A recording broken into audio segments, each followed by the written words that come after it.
اللہ کے نبی فرماتے ہیں نعم النساء، حضرت عائشہ فرماتی ہیں نعم النساء نساء الانصار، انصار کی عورتیں بڑی بہترین عورتیں ہوتی ہیں، لا یمنعهن الحیاء ان یتفقهن فی الدین، وہ دین سیکھنے کے معاملے میں شرماتی نہیں ہیں، عورتیں دین سیکھنے کے معاملے میں شرماتی نہیں، انصار کی عورتیں دین سیکھنے کے معاملے میں شرماتی نہیں تھی، وہ نبی کے پاس آ کر کے بڑے پرائیویٹ قسم کے مسئلے پوچھتی تھی، حیض کا مسئلہ پوچھتی تھی، میاں بیوی کے ملاقات کا مسئلہ، بڑے پرائیویٹ قسم کے مسئلے بھی پوچھتی تھی، وہ دین سیکھنے کے معاملے میں شرماتی نہیں تھی۔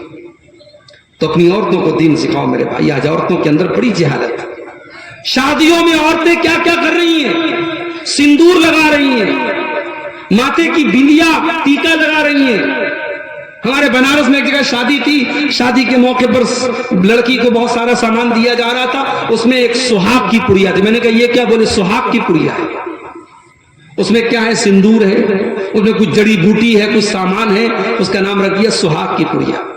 اسلام میں کوئی سہاگ واگ نہیں ہے صاحب، اسلام میں شادی شدہ عورت کی سہاگ کی کوئی نشانی نہیں ہے، لڑکی نے نکاح کر لیا بس یہی نشانی ہے، اس کے گلے میں منگل سوتر کا ہونا، اس کے بال میں جو ہے وہ سندور کا ہونا، اس کے ماتھے پر بندیا کا ہونا، یہ سب جہالت ہے، یہ سب غیر اسلامی کلچر ہے، اسلام کا اس سے کوئی تعلق نہیں۔ عورتوں میں بہت ساری جہالت ہے، شادی ہوتی ہے صاحب، اس میں دیکھ لیجیے کتنی رسمیں ہیں، ہلدی کی رسم ہو رہی ہے، شادی کے ایک دن پہلے رات میں بیٹھ کر کے عورتیں گانا گا رہی ہیں، ناچ رہی ہیں، مسلمان کی بات کر رہا ہوں، ان کے گھروں کی بات کر رہا ہوں، ناچ گانا ہو رہا ہے۔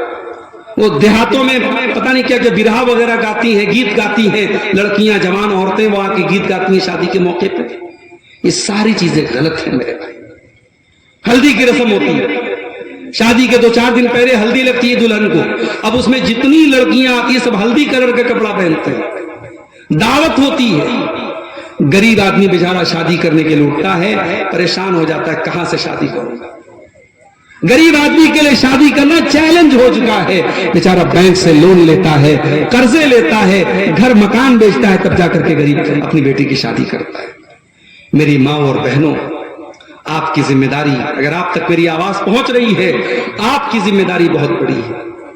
یہ رسم و رواج جب تک آپ نہیں چاہیں گی نہیں ٹوٹ سکتے، اور جس دن عورتیں چاہیں گی انشاءاللہ یہ جہیز کی رسم، یہ بارات کی رسم، یہ منگنی کی رسم سب ختم ہو جائے گی۔ عورتیں اگر طے کر لیں، عورت کے اندر اللہ تعالیٰ نے بات منوانے کی بڑی طاقت دی، عورت بات منوانا جانتی ہے۔ بھائی فرعون اتنا بڑا ظالم تھا، کسی کی بات نہیں مانتا تھا، مگر فرعون اپنی بیوی کی بات مان گیا۔ جب موسیٰ علیہ السلام حضرت آسیہ کی گود میں پہنچے، فرعون کی بیوی کی گود میں پہنچے، تو فرعون کی بیوی نے کیا کہا؟ وَقَالَتِ امْرَأَتُ فِرْعَوْنَ لَا تَقْتُلُوهُ عَسَىٰ أَن يَنفَعَنَا أَوْ نَتَّخِذَهُ وَلَدًا۔ فرعون کی بیوی نے کہا کہ اے میرے سرتاج، اس بچے کو قتل نہ کیجئے، یہ بچہ کل ہمیں فائدہ پہنچائے گا، ہمارے کام آئے گا۔ تو فرعون کی بیوی، بہت ظالم تھا فرعون، مگر فرعون کی جب بیوی بولی کہ اس کو قتل مت کیجئے تو فرعون مان گیا، اس نے کہا ٹھیک ہے تم کہتی ہو تو مان جاتا ہوں، اور فرعون نے اپنی بیوی کی بات مان لی۔ تو میرے بھائیو، اپنے گھر کی عورتوں کو دیندار بناؤ تاکہ وہ اپنے شوہروں سے دین کی باتیں منوائیں۔ شوہر سگریٹ پی رہا ہے، بیوی ایسی ہو شوہر کی سگریٹ چھوڑوا دے، شوہر شراب پی رہا ہے، بیوی ایسی ہو شوہر کی شراب چھوڑوا دے، شوہر غلط کام میں لگا ہوا ہے، بیوی ایسی خوبصورت اور ایسی شوہر کی قدر کرنے والی اور خدمت کرنے والی ہو کہ بیوی کے رہتے ہوئے شوہر کو کسی اور کی نہ ضرورت پڑے نہ خیال آئے، بیوی ہو تو ایسی ہو۔ اسی لیے اللہ کے نبی سے پوچھا گیا ای النساء خیر، اے اللہ کے نبی سب سے بہترین عورت کون سی ہوتی ہے؟ آپ نے فرمایا التی تسرہ اذا نظر، جب شوہر دیکھے تو خوش ہو جائے، بیوی ایسی ہو شوہر دیکھے تو خوش ہو جائے۔ آج یہ بڑا مسئلہ ہے ہمارے گھروں میں، شادی شدہ عورتیں ہوتی ہیں، جلسے میں جانا ہے میک اپ کر کے جائیں گے، پروگرام میں جانا ہے میک اپ کر کے جائیں گی، شادی میں جانا ہے سج سنور کے جائیں گی، کسی پروگرام میں جانا ہے بہترین کپڑے پہن کے جائیں گی۔ شوہر جب گھر میں آتا ہے تو وہی پھٹا پرانا کپڑا، وہی مسالے کی مہک، وہی تیل کی بدبو، وہی پسینے کی مہک، کیا کر رہی ہو تم؟ تمہاری زیب و زینت کا، تمہارے میک اپ کا، تمہارے اچھے کپڑے کا سب سے پہلا حقدار تو تمہارا شوہر ہے. اس کے لیے تم سچتی نہیں ہو، اس کے لیے صبرتی نہیں ہو، اور زمانے کے لیے تم میک اپ کرتی ہو. اللہ کے نبی فرماتے ہیں بہترین عورت وہ ہے التی تسرہ اذا نظر، جب شوہر دیکھے تو خوش ہو جائے. وَتُطِيعُهُ اذا امر، اور جب شوہر کوئی حکم دے تو بیوی اس کی بات مان لے. وَلَا تُخَالِفْهُ فِي نَفْسِهَا وَمَالِهِ بِمَا يَكْرَهُ، اور اپنی آبرو کی حفاظت کرے اور شوہر کے مال کی حفاظت کرے. تو عورتوں کا بگاڑ یہ امت کا بگاڑ بن رہا ہے میرے بھائی، اور ہمارے یو پی میں تو حالات بہت خراب ہیں. ابھی ہمارے دوست کہنے لگے کہ مولانا جب ہم سڑک پہ چلتے ہیں، روڈ پہ چلتے ہیں اور کوئی برقع والی لڑکی بائک پر نظر آتی ہے تو غور کرنا پڑتا ہے کہ بائک پر جو لڑکا بیٹھا ہے وہ مسلم ہے کہ غیر مسلم ہے. حالات یہ ایک بڑی تعداد میں مسلمان لڑکیاں آج غیر مسلم لڑکوں کے ساتھ نظر آتی ہیں بائک پر ٹہلتے. ابھی صرف بائک پر نظر آ رہی ہیں، آگے کیا معاملات ہو رہے ہیں اللہ عالم، لیکن حالات اس اسٹیج پر پہنچ چکے ہیں. مسلمان کی لڑکی کالج میں جا رہی ہے، مسلمان کی لڑکی کوچنگ میں جا رہی ہے، مسلمان کی لڑکی ٹیوشن کرنے جا رہی ہے، اور غیر مسلم لڑکوں کے ساتھ دوستی کر رہی ہے، گھوم رہی ہے، پھر رہی ہے، گلچھرے اڑا رہی ہے. اور پھر حالات یہ بھی آتے ہیں کہ صاحب وہ ان کے ساتھ فرار ہو جاتی ہے اور اپنے ماں باپ کی ناک کٹوا کر کے اس کے مذہب میں داخل بھی ہو جاتی ہے، مرتد بھی ہو جاتی ہے. کتنے واقعات ہو چکے ہو رہے ہیں. ہمیں اپنی لڑکیوں کو، اپنے گھر کی عورتوں کو کم سے کم اس لائق تو بنائیں میرے بھائی کہ کوئی سوشل میڈیا پہ آ کے کوئی ان کو آئی لو یو اور محبت کا اقرار کر کے کوئی ان کو اپنے جال میں نہ پھنسا لے. کم سے کم اس لائق تو اپنی بچیوں کو بناؤ. ایمان اتنا حقیر ہے، ایمان اتنا سستا ہے. کسی نے محبت کے 2-4 بول دیے، کسی نے آئی لو یو بول دیا، کسی نے محبت کا اقرار کر دیا، یہ لٹو ہو گئی، اپنا دین، اپنے جان، اپنی آبرو سب برباد کر ڈالی. نہیں میرے بھائی، نہیں میری ماں اور بہن، اپنے ایمان کی حفاظت، اپنے دین کی قدر کرو، اپنے ایمان اور توحید کی حفاظت کرو. ہم نے حضرت سمیہ کا واقعہ پڑھا ہے. سمیہ بوڑھی ہو چکی ہے، جوان بیٹا آنکھوں کے سامنے موجود ہے، اور ابو جہل کہتا ہے سمیہ اگر تو نے محمد کا دین نہ چھوڑا، اسلام نہ چھوڑا، اے سمیہ تیرے جوان بیٹے کے سامنے تجھے ننگا کر دیں گے. ایک ماں اپنے جوان بیٹے کے سامنے ننگی ہو جائے، یہ کوئی معمولی بات تو نہیں ہے میرے بھائی، بڑی آزمائش کی بات ہے. سمیہ کا جوان بیٹا ان کی آنکھوں کے سامنے ہے، اور ابو جہل کہتا اگر تو نے محمد کا دین نہیں چھوڑا ہم تجھے ننگا کر دیں گے. سمیہ نے یہ آزمائش بھی گوارا کر لی، اور جوان بیٹے کے سامنے اس کے بدن کا کپڑا اتار دیا گیا، اور ابو جہل نے برچھی مار کر کے ان کی شرمگاہ پر حملہ کر کے ان کو شہید کر ڈالا. سمیہ نے جان دے دی، سمیہ نے خون بہا دیا، سمیہ اللہ کو پیاری ہو گئی، سمیہ اللہ کی راہ میں شہید ہو گئی، مگر اپنے ایمان اور توحید سے کوئی سمجھوتا نہ کیا. جنگ احد کے میدان میں ایک عورت آتی ہے، اس کا بیٹا شہید ہو چکا ہے، بیٹے کی لاش پڑی ہے. عورت جنگ کے میدان میں آتی ہے اور چہرہ ڈھانک کر کے آتی ہے. کسی نے کہا اماں تیرا بیٹا تو شہید ہو چکا ہے، اے اماں تیرا بیٹا تو شہید ہو چکا ہے اور تو چہرہ ڈھانک کر کے میدان میں آتی ہے، تجھے آج اس موقع پر بھی پردے کی پڑی ہے، اپنا چہرہ ڈھانکنے کی پڑی ہے. عورت کہتی ہے انی رضیت ابنی ولم ارضى حیائی، تو لوگوں میں نے بیٹے کو کھویا ہے، میں نے شرم و حیا کو نہیں کھویا ہے. میرا بیٹا گیا ہے، میری شرم و حیا نہیں گئی ہے، میرا پردہ نہیں گیا ہے. فلسطین کے حالات ہماری آنکھوں کے سامنے، وہاں کھانے کو کھانا نہیں ہے، پینے کو پانی نہیں ہے. مدد کرنے والے جب کھانا لے کر کے پہنچتے ہیں، کیمرہ لے کر کے فوٹو کھینچنے کے لیے، اور جب وہ گھر میں داخل ہوتے ہیں فلسطین کے مسلمان کے گھر میں،